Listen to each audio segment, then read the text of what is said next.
اخلاق د دوی غوندې کیږي. نن په افغاني جامعه کې یا په ټول اسلامي هیوادونو کې خپل اسلامي وطني او کلتوري لباسونه نن په پتلونونو په نیکټایګانو باندې بدل دي که نه. ته ورسه عربي نړۍ ته لاړ سه ځوان نسل ټول د کوبای پتلون سره ده. نن ټوله نیکټایي دی د مسلمانانو په غاړه باندې پرته ده. علت یې څوک ده؟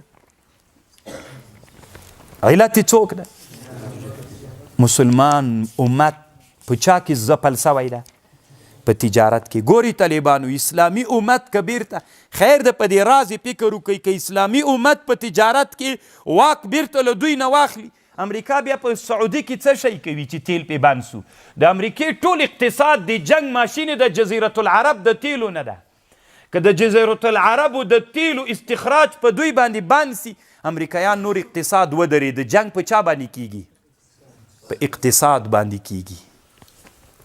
نن چې سعودیان وسله اخلي، نن چې دنیا کې کوم عربي مملکتونه د ځانونو دپاره وسله اخلي، هیڅ عربي مملکت غیر له صدام حسین رحمه الله نه بغیر ټول عربي نړۍ وسله د غربیانو نه اخلي.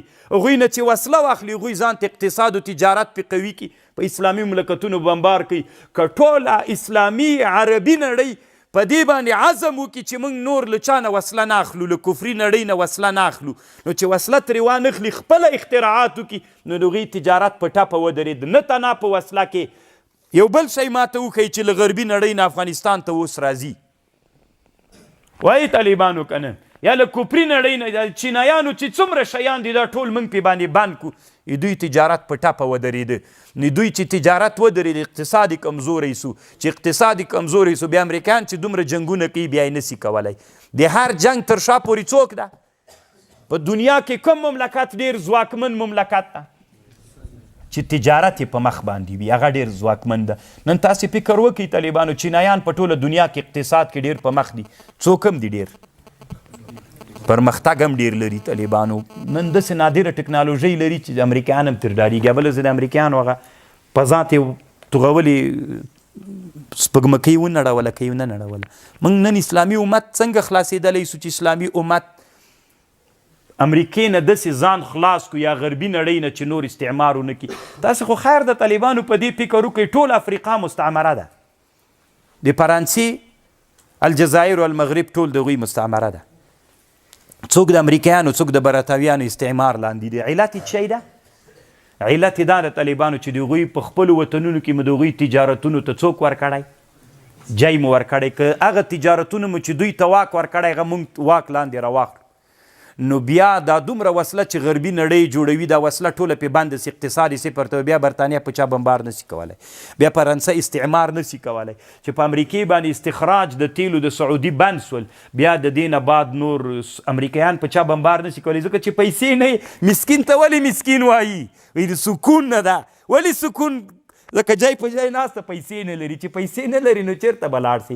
چې پیسې در سره سي که نه کله به دوبۍ کې ګرځې، کله به هلمند کې، کله به قندار کې، کله به جل آباد کې، روزه به در باندې خوندوره تېرېږي که نه. څوک سړی ګرځوي؟ پیسې سړی ګرځوي. رښتیا وایي طالبانو دغه دردمن عالم چې کومه خبر کوي یا ایها الذین آمنوا لا تأکلوا اموالکم بینکم بالباطل الا ان تكون تجارة عن تراض منكم ولا تقتلوا انفسكم. اے اسلامی امت راویک سی تجارت ما پریگدی تجارت کئی کئی ون کئی ولا تقتلوا مملکوی نفسنموم. کچیرت تاسی تجارت خپل زوندو اسلام مرا زوندائک کچیرت مو تجارتو نک اسلام بمڑویم، اسلام به ذلیل وي، اسلام به د خاورې لاندې وي. نه پوهېږم ته دا فکر ولې لرې چې اسلام ژوندی ده؟ د مسجد نبوي د منبر نه غزې ته دعا نسي کېدلی. د بیت المقدس چې هغه مقدس جای ده چې د مسلمانانو اولینۍ قبله ده، د بیت الله د منبر نه د غزې دپاره دعا نسي کېدلی. اسلام مړ بلې که اسلام ژوندی ده. ټول راز و علت چی دا ولا تقتلوا انفسکم ان الله. که چیرته مو تجارتونه را ژوندي کړل، استخراجونه خپل مسلمانانو خپل وکړل، موږ لیتیم خپله راژوندي کړل. که ته وایې چې موږ لیتیم راژوندي کړل دوی موږ نه اخلي، دوی ورته ضرورت لري. که موږ د سعودي تیل په خپله راژوندي کړل طالبانو، سعودیانو خپله راژوندي کړل، که ته وایې خرڅېږي نه، غربي نړۍ تیل نه لري له موږ نه اخلي، د دې موږ تجارت په دوی سي، اقتصاد به د موږ پیاوړی سي. نو چې اقتصاد د موږ پیاوړی سو جنګ به هم د موږ پیاوړی کېږي که نه؟ جواب راکوي طالبانو. هسې به دودوګان ماته نه کېنه، ځکه موږ دې ته ضرورت لرو چې اسلامي امت بیرته خپل برم و خپل حالت ته ورسیږي.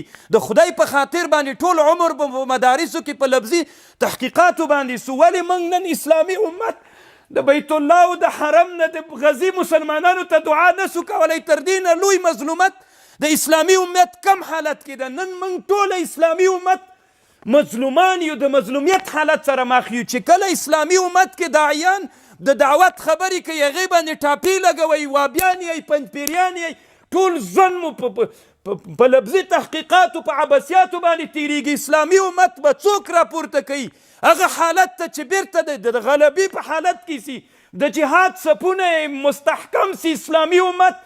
دا خو څه کوي چې دوی ونیسي بیرته اسلامي امت چې خپل وطنونو کې اسلام حاکم کې په څه شي باندې دوی واکمن وګرځېدلی سي. چې طالب ته خبرې کوي او بیان غوندې د نوي خبرې راویستلي دي، قرآن کې دا خبرې نه وي. د خدای په خاطر خبره تجارت ته ولا تقتلوا انفسکم تیمم ته خبره ځي.